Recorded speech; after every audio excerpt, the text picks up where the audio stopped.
mathematics class.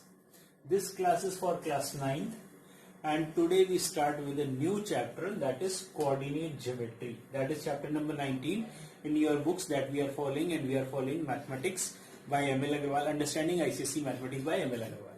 Now, what is coordinate geometry?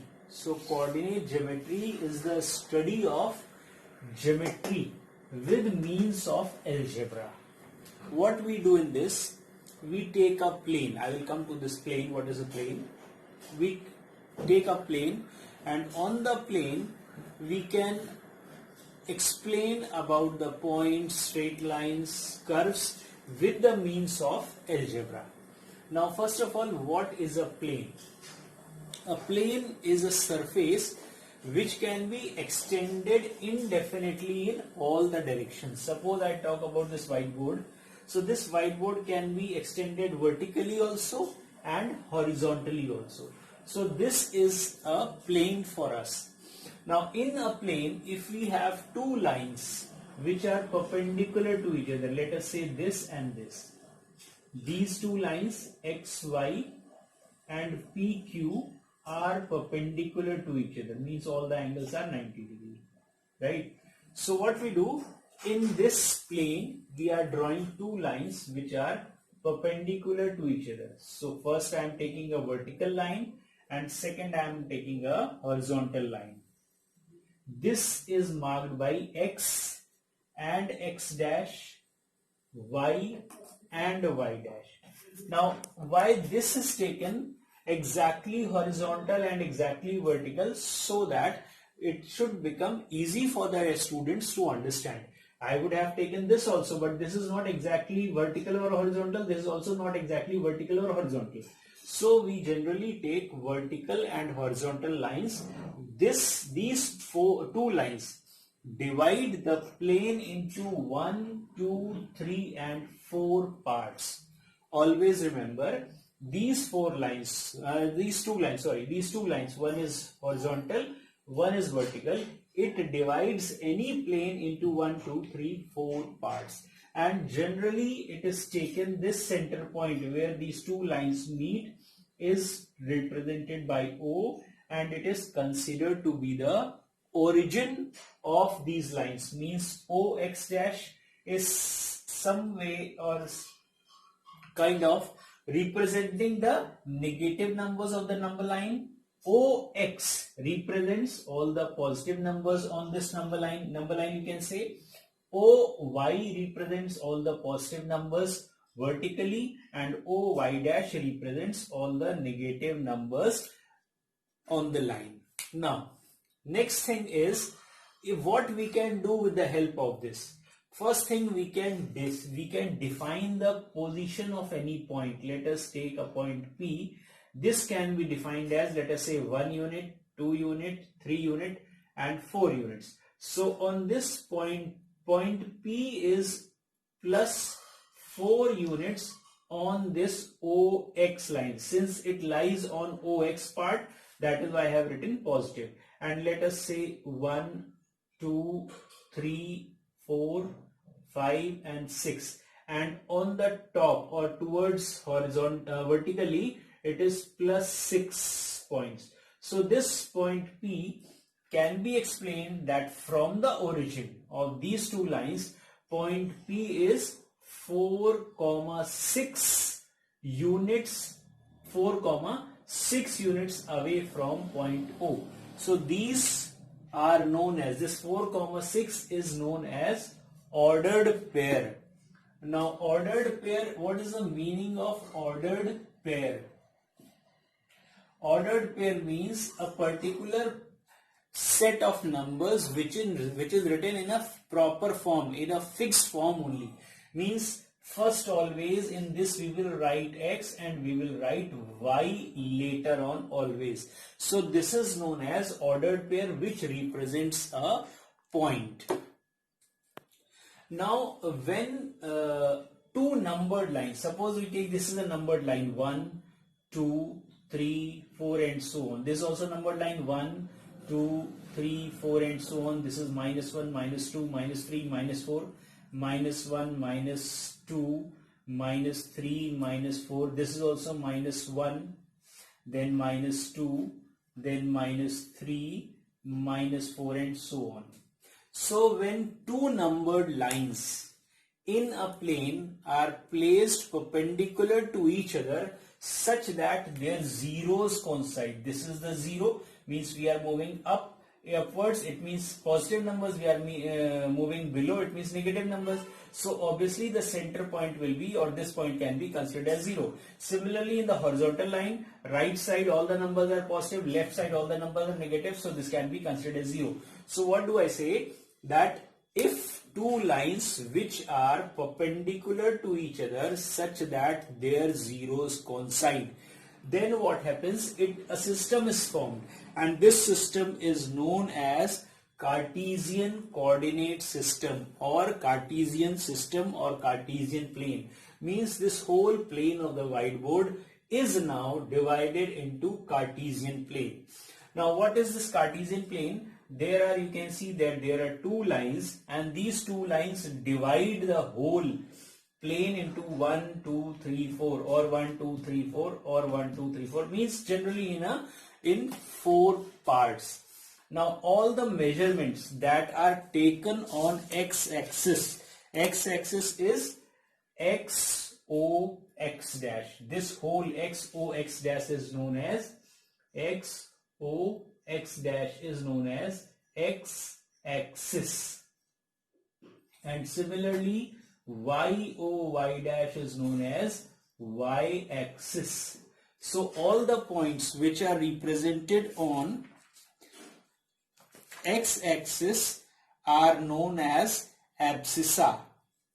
Abscissa.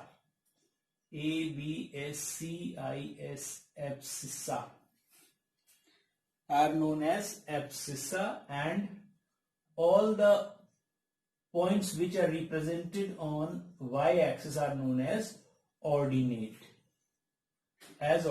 Means suppose this is P is representing 4, 6.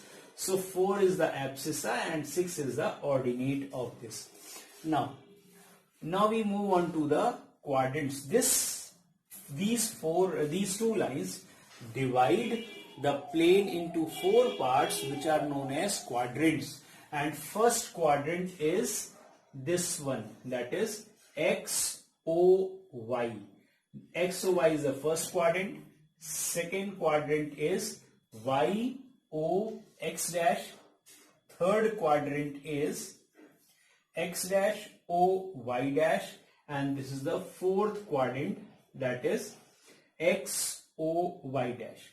Now what are the properties of these quadrants? Suppose any point is in which both abscissa and ordinate are positive, that will lie in first quadrant. Why? Because all the measurements of point will lie either on the positive part of x-axis or on the, and also on the positive part of y-axis. Similarly, if this point P is represented somewhere here, let us say this is 5 and this is 6. Suppose a point is represented somewhere here, P. Now this P, let's say P dash. Now this P dash is at -4 units. So value of x will be -4, but value of y will be +6 only. So now you can see that the abscissa is -4, but the coordinate is 6. Now similarly, if there is a point which lies 4, 5, -5 and -6. Now I am writing a point somewhere here which is represented by P double dash. Its abscissa is -4 and ordinate is -6. And in this case, suppose point P is there, P triple dash, its abscissa is +4 and ordinate is -6. Means in the first quadrant all those points lie whose abscissa and ordinate are equal. Means x and y are lying in this coordinate, in this quadrant, such that x is also positive and y is also positive.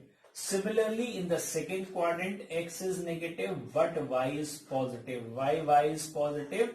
Because y is still above the origin point. This is origin and its coordinates are mentioned as 0, 0. This xy or this xy, they are termed as coordinates. Now, in this case, x is also negative and y is also negative in the third quadrant, so minus and minus. And in the fourth quadrant, x is positive but y is negative, so we mark the points positive and negative, means whose abscissa is positive and ordinate is negative will come in the fourth quadrant. Similarly, both abscissa and ordinate are negative will come in the third quadrant. If abscissa is negative and ordinate is positive, it will come in the second quadrant, and if both are positive, it will come in the first quadrant. So this is one way in which you learn how to plot the points on the graph. This is we generally use on the graph. So you will draw on a graph and you will represent x o x dash as a horizontal line, y o y dash as a vertical line, and then you have to mention all this. Now that was the introduction to the chapter. Now whatever is required for exercise 19.1, that everything has been understood. You have to watch at least 2 times to get a glimpse of what is there in the topic. Now we move on to exercise 19.1, and the first question they say, find the coordinates. We know that coordinates are basically written in ordered pair, and in this x comes first and then comes y. X is known as abscissa and y is known as ordinate. So in the first question they say abscissa is 3 and ordinate is -4. So simply the value of x is 3 and value of y is -4. So these are the coordinates. Similarly, abscissa, in the second point they say abscissa is -3/2. So we'll write in place of x -3/2, and ordinate is 5. So we will write 5 like this. Then there the fifth part I am telling. In the fifth part they say whole ordinate is 5. Whole abscissa is 2 and lies on x-axis. Now abscissa is 2, means value of x is 2, but then they say and lies on x-axis, means suppose this is your graph, abscissa is 2, somewhere here it should come 2, and lies on x-axis means y. At this point the value of y is 0. It is nor above nor below. It is not even above of the origin and not even below. So it means the value of y is 0 here. So we will write 2, 0 means its ordinate part is 0. Similarly, in the sixth part they say whose ordinate is 3/2. Now ordinate we know is y-axis. So y is given 3/2. But what do they say about x? And lies on x-axis. If it lies on x-axis, then the value of x will be 0. So always remember, if a point lies on x-axis, its y ordinate will be 0, and if a point lies on x-axis, its abscissa will be 0 always. Suppose I need to represent this point. So this point, let us say this is point. This is 1 unit from the origin, so it will be 1, 0. Suppose I represent this point. This can be written as, let's say, minus. On y-axis, x is 0, so 0, -2, and so on. Now we move on to the second question. In which quadrant or which axis each of the followings lie? Question number 2, we have to explain in which quadrant or on which axis. So first is -3, 5. Just now you have studied that x negative and y positive lies in second quadrant. So second quadrant. Then they say 4, -1. 4, -1 means x is positive but y is negative. So it is fourth quadrant, because we know that in the fourth quadrant x is positive but y is negative. Similarly, the next point is given 2, 0. Now 2 is your abscissa and this is positive. It means it lies to the right side of the origin, but it is on the x-axis because y is 0. So we will say it lies on x-axis. So this is the main thing that we need to remember.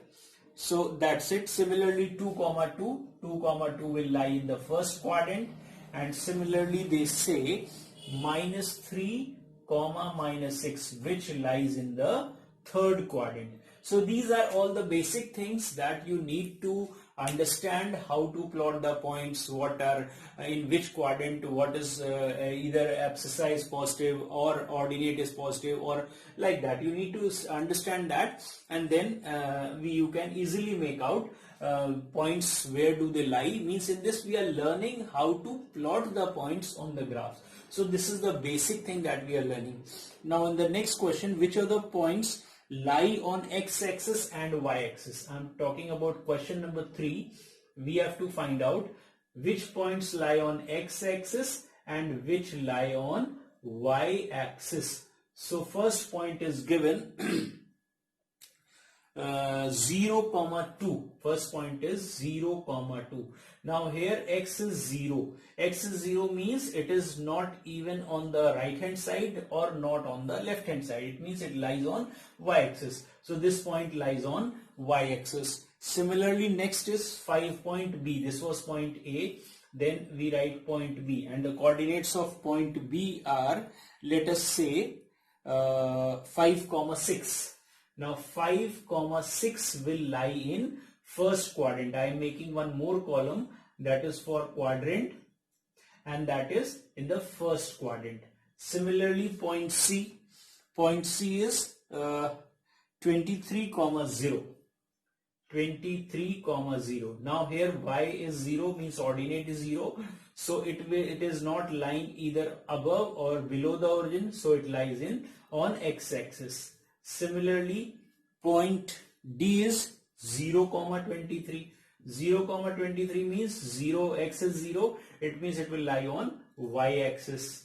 Then point E. Point E is 0, 5. So 0, 5 it will again lie on y-axis because x is 0, and if x is 0 it means it will lie on y-axis. Then 5, 0. 5, 0 will lie on on x-axis because y is 0. Similarly, next is 0, -3. 0, -3 and 3, -3, 0. So these I am not telling. I hope you can easily make out where do these points lie. Now we move on to the next question. Next question is, plot the following points on the same graph paper. So what are you going to do? I don't have a graph paper, that facility over here. So what I suggest that you take the graph paper, and suppose this is your graph paper. You leave 2 squares here and 2 squares here and 2 squares here from all the 4 sides, and then in center draw a horizontal line, draw a vertical line, draw a horizontal line, and on each small column you write 1, 2, 3, 4 and -1, -2, -3, -4, -5, 1, 2, 3, 4, 5, 6 and so on, -1, -2, -3, -4, -5, -6 and so on. And whatever are the points you will plot. Suppose it is, I'm writing 3, 4. So x is 3, and y is 4. So from the origin always you are going to start 1, 2, 3 somewhere here, and 4 means 1, 2, 3, 4. Where these coincide, this part will be your point P, 3, 4, or point A or B, whatever you feel like you can name them. Let's say this is my first point, so I'm naming it as A. A will be 3, 4. Similarly, -3, 1. -3 is -3, 1. -3 is towards the left hand side. So 1, 2, 3, -3, and 1 is this on the y-axis. So where these 2 points coincide, this will be our point B. That will be -3, 1, and that way you can represent all the points on the same graph paper. You will write in the right hand side A 3, 4, B -3, 1 in each of the next lines, and this you will be drawing it in your graph sheet, that is towards left hand side. Question number 10. Question number 5 to 9 are all plotting of the points on the graph paper, or you have to explain in which quadrant the points lie. But in 10th question they say plot the point P minus 3 comma 4. Point P is given to us, that is minus 3 comma 4. So first of all we will plot the points. Let us say this is my graph paper. 1, 2, 3, 4, 5. Minus 1, minus 2, minus 3, minus 4, minus 5. So this is my minus 1, minus 2, minus 3, 1, 2, 3, 4, 5, minus 4, minus 5. 1, 2, 3, 4, 5. 5, 4, 3, 2, 1. Minus 1, minus 2, minus 3, minus 4, minus 5. Now my point is minus 3 comma 4. So minus 3 is x-axis, or we call it abscissa. 4 is y-axis, or we call it ordinate. So minus 3 you can see somewhere here, and 4 is somewhere here. So where these two lines coincide means something like this. So here will be our point P, that is minus 3 comma 4. So this is our point minus 3 comma 4. Then they say draw PM and PN perpendiculars to x-axis and y-axis. Now PM perpendicular to x-axis, so this is PM, and this is x-axis which is perpendicular, and PN perpendicular to PN is perpendicular to y-axis. Then they say state the coordinates of the point M and N. So point M, the abscissa is minus 3 but ordinate is 0. Similarly point N, I am writing the abscissa is 0 but ordinate is 4. So these are the points, the coordinates of the points M and N. So we are about to this much is for today. So in the next class we will be discussing some more questions and then moving on to the other parts of the chapter. So that is all for today. Till then, please keep on studying and revising and study hard and stay blessed. Thank you all of you.